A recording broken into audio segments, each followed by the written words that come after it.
SOT 32O. Estamos vendo a série Não Há Perda de Salvação. E vamos ver agora passagens referentes a assuntos específicos. Não são assuntos referentes à perda de salvação. São assuntos diferentes. Por exemplo, agora são assuntos referentes a perdão pelo crente ao seu próximo. Comecemos.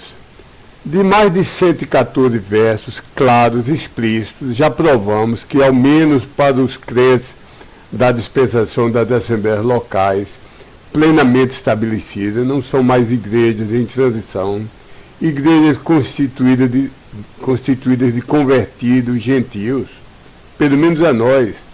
Deus garantiu que, uma vez salvo, sempre salvo, preservado pelo poder e fidelidade dele, de Deus, não pelo nosso poder, pela nossa força, nossas obras.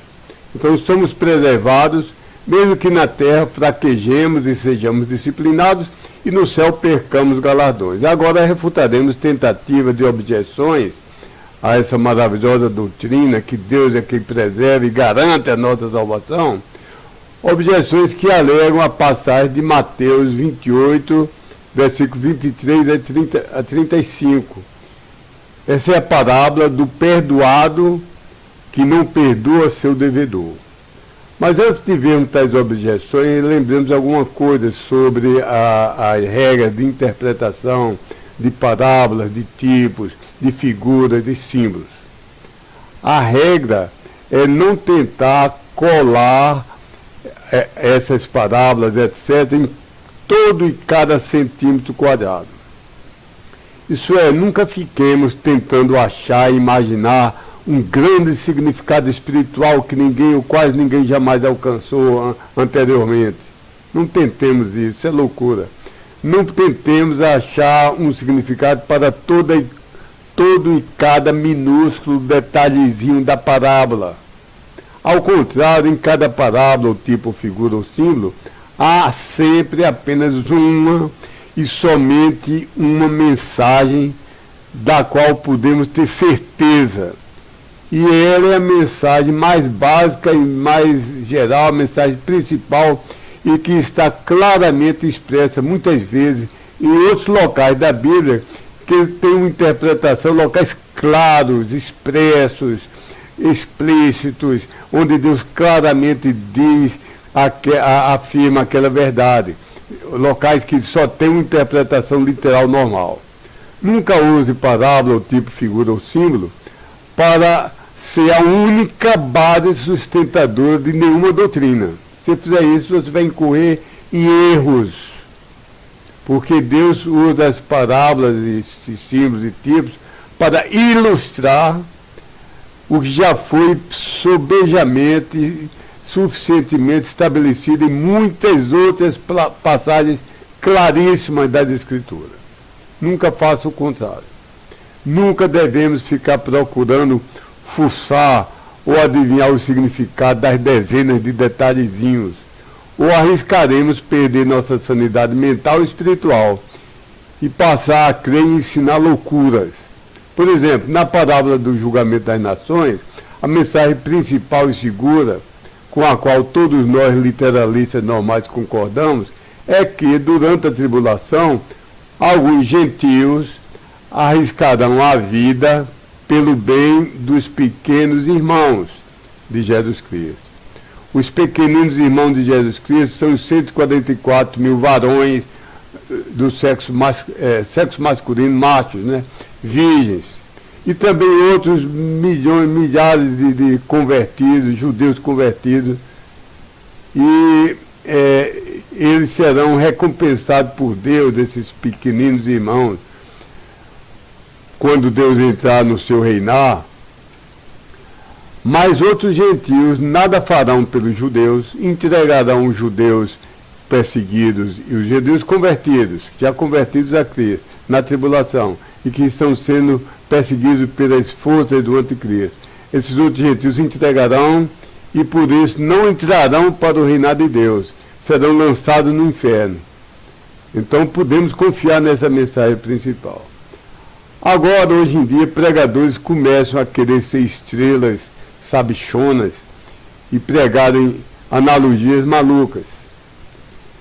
Por exemplo, deveríamos nós deduzir que as 4 patas das ovelhas, você toma uma parábola que envolve ovelhas, deixa eu pensar numa, a parábola das ovelhas perdidas. Vai você fazer uma doutrina que as 4 patas representam, por exemplo, que número 1 foram submersas no Jordão, número 2 dão dízimo diretamente ao pastor, número 3, pensemos assim que eles quase que idolatram os fundadores e pastores, como digno de toda reverência, mesmo se houver montanha de evidências contrárias a eles, mesmo que houver provas de imoralidade, de desonestidade, você deveria idolatrar o seu pastor, não se levantar jamais contra ele. E 4, você deveria idolatrar a sua denominação ou associação e os seus decretos doutrinários. Então essas analogias, procurando inventar significado para os pequenos detalhes, isso são um veneno mortal. Você pensar, o pâncreas das ovelhas, que aqui no Nordeste chama passarinha, o que é que isso representa? O Angel meu diz representar agora nas nossas igrejas. Vai chegar à loucura. O que é representado pelas ilhotas do pâncreas e as células, deixa eu ver se eu me lembro, as células alfa, beta e delta, o que é que elas representam? Então, se você ficar tomando parábolas tipo, se procurando inventar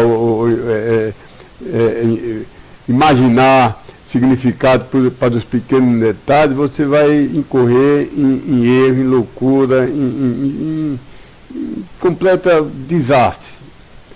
Talvez 40 anos atrás, 2 ou 3 vezes, muitos pastores recomendaram a mim, isso é, a ela, algum livro, como sendo o melhor do mundo sobre o tabernáculo.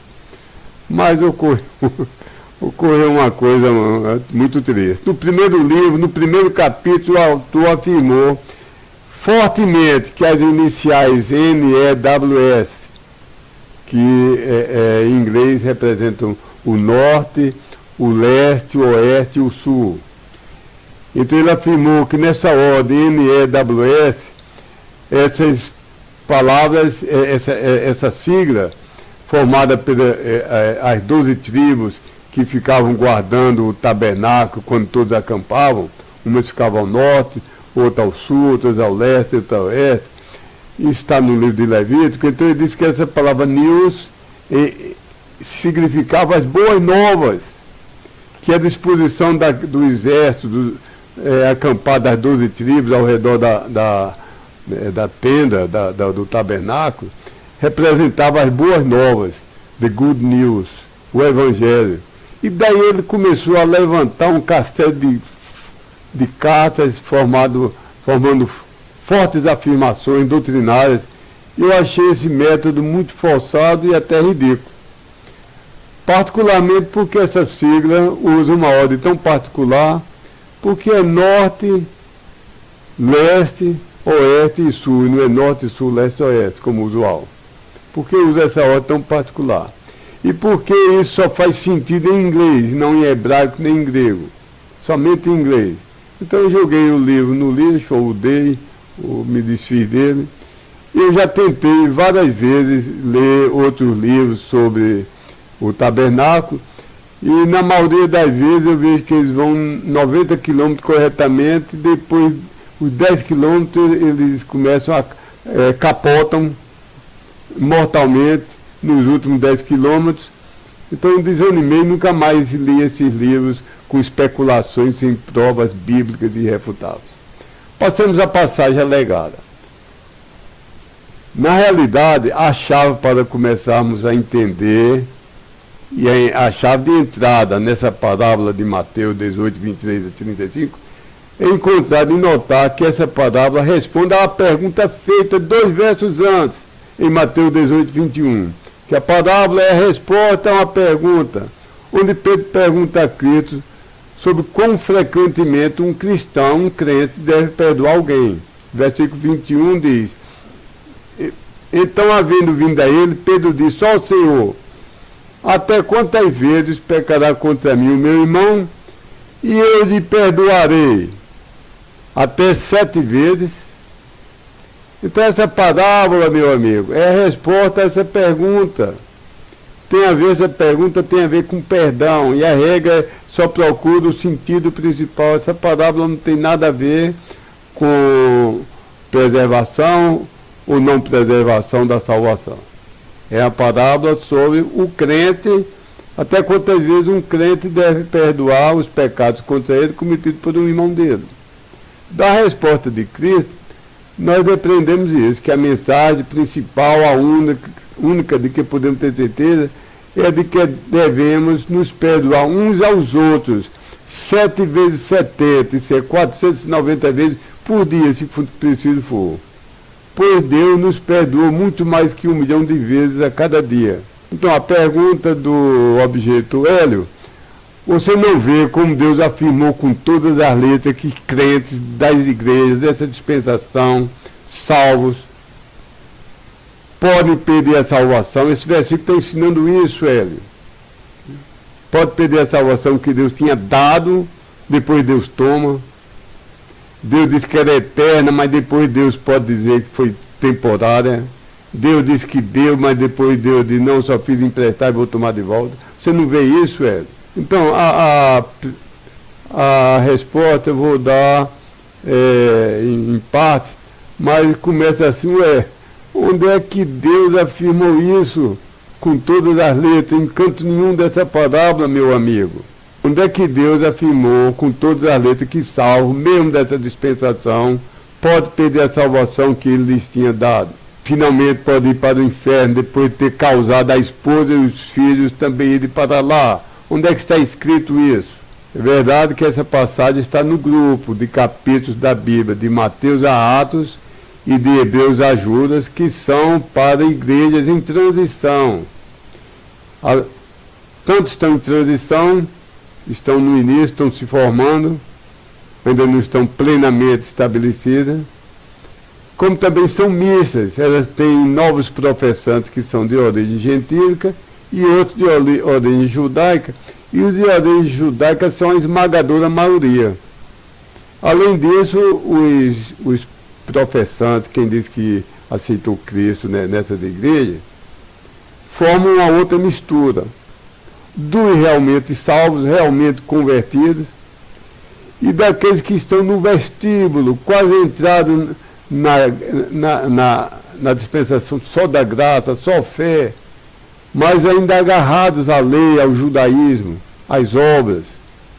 Por isso, nesse livro que eu falei, precisamos examinar muito bem o contexto de cada passagem, para distinguir se falam A, para judeus convertidos, ou B, para judeus ainda sob o limiar da salvação. Se uma passagem se referir aos judeus ainda no limiar da salvação, então tal escritura não tem que se aplicar a nós da atual dispensação de assembleias locais plenamente estabelecidas e de convertidos gentios. Esse é o caso. E essa passagem se refere a judeus, somente professantes de lábios, mas já dentro do reino milenar de Cristo prometido explicitamente na Bíblia. Tendo uma parábola, só é seguro tomarmos como indiscutível o que é a mensagem principal dela e o que é corroborado por toda a Bíblia. E é o seguinte, resumindo para essa parábola. Uma vez que Deus perdoou infinitamente mais a cada crente com a morte do seu Filho unigênito, então nós devemos nos perdoar uns aos outros em tudo. Então esse foi só o preâmbulo. Mas agora começando mesmo a resposta. Sim, em primeira instância, toda e cada escritura é dada por assopro de Deus e é proveitosa, segundo Timóteo 3,16.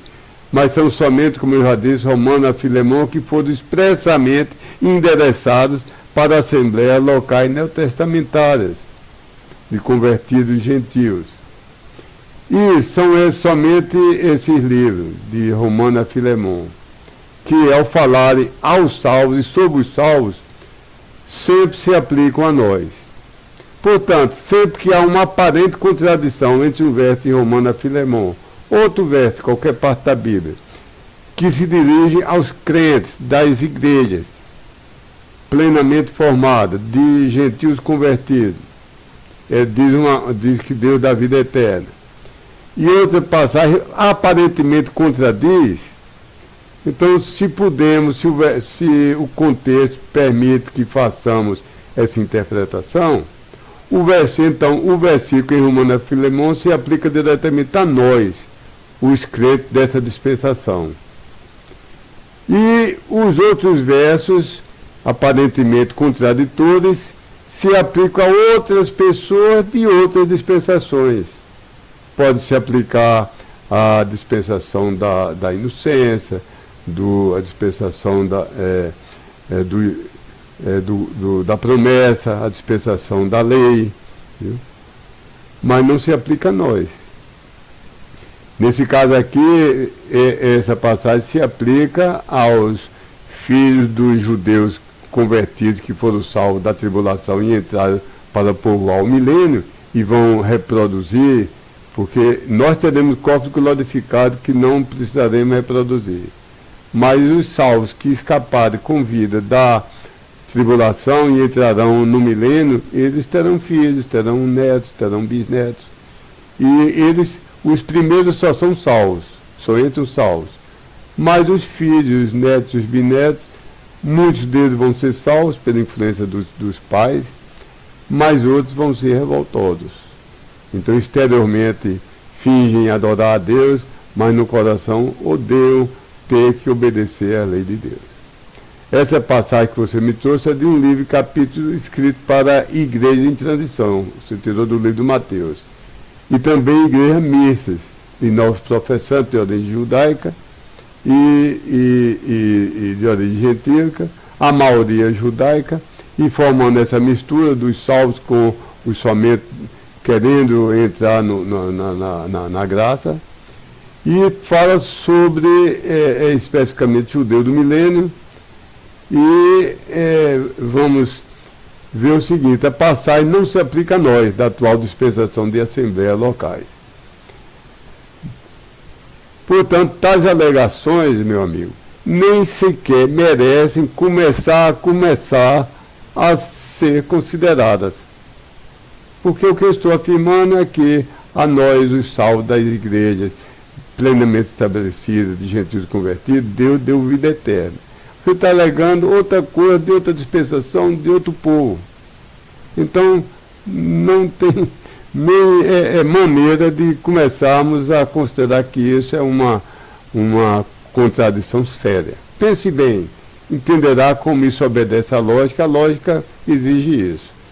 Pela minha afirmação e pela sua negação, elas não estão no mesmo trilho. Eu estou num trilho afirmando uma coisa para nós, os salvos das igrejas, você está no outro trilho. E eu poderia encerrar minha resposta aqui, com todo o amor, mas a verdade é essa.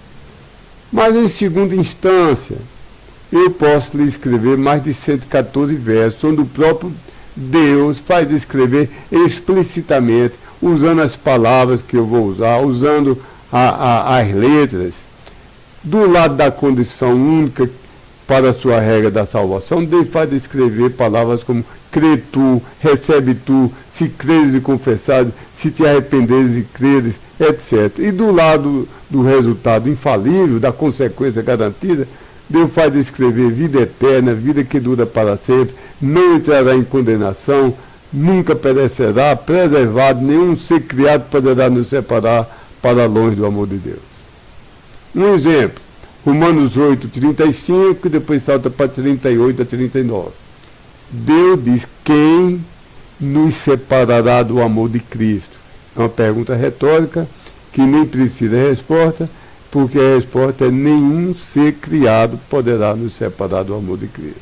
Nem eu, nem você, nem meus pais, nem o Brasil inteiro, nem os demônios inteiros, nem mesmo os anjos inteiros, somados, multiplicados, podem nos separar do amor de Deus que está em Jesus Cristo. Continuando o versículo, recomeçando: quem nos separará do amor de Cristo? A tribulação, ou a angústia, ou a perseguição, ou a fome, ou a nudez, ou o perigo, ou a espada? A resposta é claro que não. Versículo 38, porque estou certo de que nem a morte, nem a vida, nem os anjos, nem os principados, nem as potestades, nem o presente, nem o porvir, nem a altura, nem a profundidade, nem nenhuma outra criatura é qualquer coisa que foi criado. Só Deus é criador. Nem qualquer outra criatura nos poderá separar do amor de Deus que está em Cristo Jesus, o nosso Senhor. Quer mais claro do que isso? Impossível. Creia somente o que está escrito. Nenhuma criatura pode retirar a gente do amor de Deus. Nem eu não sou criatura, eu não posso me retirar mais do amor de Deus. Agora, para você provar o contrário, deve demonstrar pelo menos uma passagem diretamente referente aos salvos, de preferência a passagem de Romano a Filemon, dirigindo-se a salvos, que explicitamente, usando as palavras, as letras, explicitamente tenham na mesma condição, tem a mesma condição acima, crê tu, recebe tu, etc., mas tem a negação da conclusão acima. Se eu estou fazendo uma afirmação, todo ser humano normal tem 2 olhos, e você dissesse, é mentira, você teria que achar um ser humano normal e que em vez de 2 olhos tivesse 40. Né? Então você, para provar que a afirmativa que o salvo da época das igrejas, da dispensação das igrejas, pode perder a salvação, você tem que encontrar um verso que diz, creu, foi salvo, Deus deu vida eterna, mas depois Deus retirou, a vida foi só temporária, e ele voltou a ser perdido, e um dia era perdido, outro era salvo, um dia era perdido, outro era salvo, e infelizmente morreu no dia que estava perdido e foi para o inferno. Acha uma passagem dessa, ninguém nunca achou. Decididamente, essa sua passagem alegada em Mateus não faz nada semelhante a isso. Encerremos essa passagem. E oro que você venha a crer nas 114 passagens que eu lhe dei de certeza de salvação, que é Deus que empenha a honra e o nome e a palavra dele. Eu peço que oro que você creia e seja salvo. Uma explicação adicional que eu só darei depois de você crer e ter recebido a capacidade de entender, porque se você ainda não você sabe, mas não crê. Você lê, mas não aceita. Você entende, mas você rejeita. Então você não é um crente. Não sendo um crente, você não está salvo. Não sendo salvo, você não tem o Espírito Santo, não tem capacidade de entender. E não adianta eu falar em nenhum outro assunto, tanto você ser salvo. Mas quando você um dia for salvo, então eu lhe explicarei essa passagem. Passagem começa em Mateus 18, 23, e eu vou fazer alguns comentários. Estou querendo abreviar aqui, mas não dá para abreviar. Romanos 18, 23. Por causa disso, foi assemelhado o reinado de Deus a um certo homem, um rei, que quis fazer conta com os seus escravos. Note que a palavra nos ensina o dever de perdoar os nossos devedores.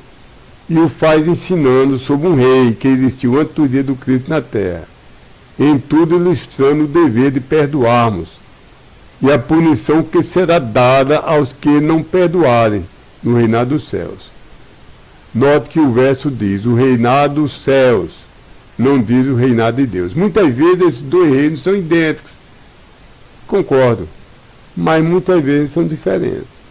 O reinado dos céus, muitas vezes, restringe ao governo literal, físico e visível de Cristo, em seu corpo, em sua glória, reinando sobre cada centímetro quadrado da terra, corporalmente, visivelmente, como Rei absoluto, reinando primariamente sobre Israel, secundariamente sobre todos da terra, no milênio. E o reinado de Deus sendo a esfera, o conjunto, a soma total de todos os salvos, os homens salvos, os anjos e outras criaturas celestiais, angelicais, que são crentes, que real e gozosamente se submeteram a Deus, crendo e obedecendo sua palavra, os homens sendo aqueles que já têm crido e aceito o Messias como Salvador único e completo, e como único e total Salvador e Deus. Então vamos ver. Mateus 18, 24. Havendo ele então começado a fazer contas, lhe foi trazido um só devedor de uma miríade de talentos. A dívida era de uma miríade, isso é 10 mil, a miríade são 10 mil. Então a dívida é 10 mil talentos. Cada talento valia 6 mil denários. Cada denário valia um jornal, o salário por um dia de trabalho braçal. Portanto, a dívida era de 10 mil talentos, igual a 60 milhões de diárias de trabalhador braçal. Cerca de 200 mil anos de trabalho de salário mínimo. Então, para ter a ideia. Mateus 18, 25. Não tendo ele, porém, com que pagar, ordenou o seu senhor serem vendidos ele, sua esposa e seus filhos, e tudo quanto ele tinha, e o pagamento ser feito. Esse rei não representa Deus. Como eu já disse, em cada parábola nós temos somente uma analogia perfeitamente válida. Essa analogia é que nós devemos perdoarmos uns aos outros 70 vezes 7 vezes por dia. Esse rei não simboliza o nosso amado Deus e Salvador. Porque nós vamos ver, Ezequiel diz que o filho não responde pelo pai, nem o pai pelo filho. Mas esse rei mandou ser vendido a esposa e os filhos. E tudo quanto ele tinha, o pagamento ser feito. A dívida era impossível de ser paga. O homem devia 200 mil anos de salário. Ele tinha nada em dinheiro, nada em bens, porque em todos os seus dias passados ele tinha gasto, tinha torrado tudo quanto ele tinha furtado. Então ele não tinha nada. O pouco que tinha já tinha sido usado.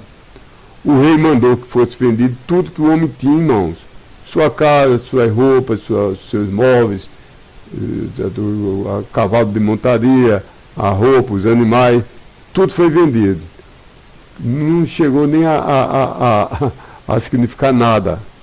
Então eles foram pessoalmente vendidos como escravos, sua esposa e filho, para bater na dívida. Mas ela ainda continuou tão alta quanto antes. Note que o rei dessa parábola, como eu disse, não pode simbolizar Deus. Deveríamos nós pressupor dessa parábola que a esposa e os filhos do homem serão de alguma forma punidos e mesmo enviados para o inferno por Deus, por causa do débito do pecado do marido? Esse absurdo é rigorosamente refutado por Ezequiel 18, 20, por um grande número de outras passagens bíblicas. Ezequiel 18, 20 diz: a alma que pecar, essa morrerá. O filho não levará sobre si a iniquidade do seu pai, nem o pai levará sobre si a iniquidade do seu filho. A justiça do justo ficará sobre ele, e a impiedade do ímpio cairá sobre ele. Mateus 18, 26 a 27. Havendo aquele escravo, pois, se prostrado, reverenciava, dizendo: ó Senhor, sê longânimo para comigo, e tudo te pagarei. Havendo então sido movido de íntima e grande compaixão, o Senhor, o rei daquele escravo, o soltou, e a dívida lhe perdoou. O rei foi amoroso. O homem tinha uma dívida equivalente a 200 mil anos de trabalho braçal, o salário. E pediu, e o rei perdoou tudo. Então, essa é a mensagem principal da parábola, que é corroborada por toda a dívida. A mensagem é essa. Uma vez que Deus perdoou infinitamente, muito mais a mim e a você, se você é crente, com a morte do seu filho unigênito, então nós devemos nos perdoar uns aos outros em tudo. E cada parábola, repetindo, só tem uma mensagem principal, apoiada por muitas passagens claras na Bíblia. E somente devemos considerar e guardar e seguir essa uma passagem principal. Todas as outras possíveis analogias são terreno indefinido, perigoso, particularmente quando não tem o testemunho de muitas passagens claras. Mateus 13, 28. Havendo, porém, saído aquele mesmo escravo, encontrou ele um só dos seus companheiros escravos, o qual lhe devia 100 denários. Aqui não tinha uma dívida que equivalia, o primeiro, equivalia a dívida a 200 mil anos de trabalho. E tinha um colega que devia o equivalente só a 3 meses e meio. 100 denários, isso é 100 diárias de um trabalhador braçal. Continuando, havendo-o agarrado, o sufocava, dizendo-me: paga-me tu o que me deves. A dívida do segundo servo era insignificante. Ele tinha saído das portas do rei de se perdoado com tanta generosidade, mas ele foi tão cruel para o seu colega. Mateus 18, 29 a 32. E havendo o seu companheiro escravo, pois se prostrado aos seus pés, lhe rogava, dizendo: se tu longânimo para comigo, e tudo te pagarei. Mas este não quis ele, ao contrário, havendo ido, o lançou para dentro da prisão até que pagasse o que estava sendo devido. 31. Havendo, porém, visto os seus companheiros escravos o que tinha acontecido, contristaram-se muito, e havendo ido, contaram ao senhor deles, isso é, ao rei, tudo aquilo havendo sido feito. Então ele recebeu generosidade e misericórdia, mas ele agiu com crueldade e indiferença. 32.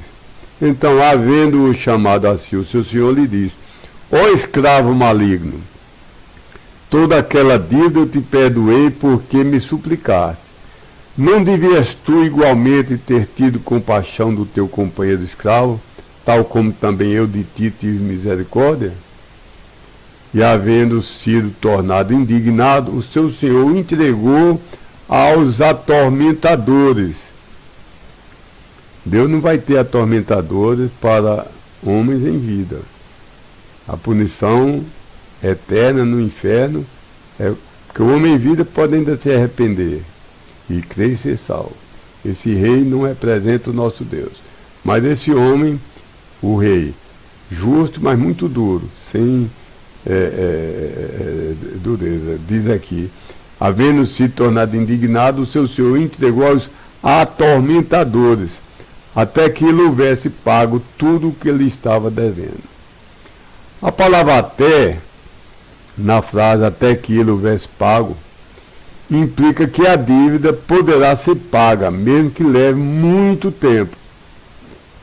Como o homem não tinha mais um centavo de dinheiro ou de bens, depreende que o pagamento será feito através de trabalho com muita eficiência e muito esforço, trabalho forçado, obrigado. Como no milênio não haverá nenhum outro rei independente do Cristo, não se pode imaginar o Cristo ordenando real tortura.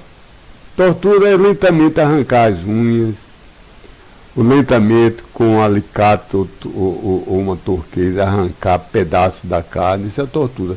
Não podemos imaginar Cristo fazendo uma indignidade dessa. Tortura é queimar a carne, é cozinhar vivo. Então não podemos imaginar. Ainda mais torturar contabilizando, dando valores. Ah, essa dor que ele sentiu vale R$10. Essa outra vale 20. Vá somando até dar o valor exato. Então não podemos pensar que os basinestes, essa é a palavra grega usada, basanistas, em Strong é 930, não podemos pensar apenas que essa palavra significa, com toda severidade, torturar arrancando pedaços do corpo.